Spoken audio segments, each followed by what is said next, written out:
Yeah, I'm excited. Finally, it's up.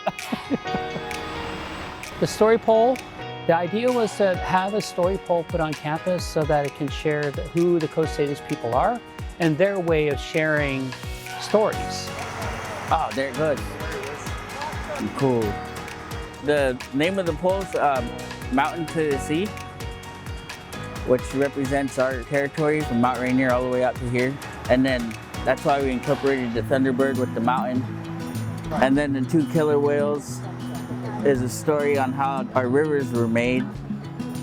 And then the 4 salmon on there represent our rivers, the Black River, Cedar River, Green River, and then the White River.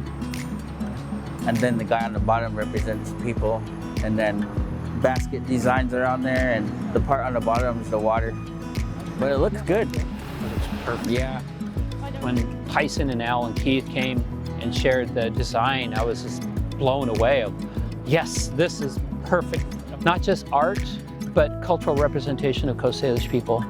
And this is one form of recognizing the Coast Salish people on UW land. It's gonna outlive all of us. And that's the whole meaning behind these poles, is that our stories live and continue on for future generations to enjoy.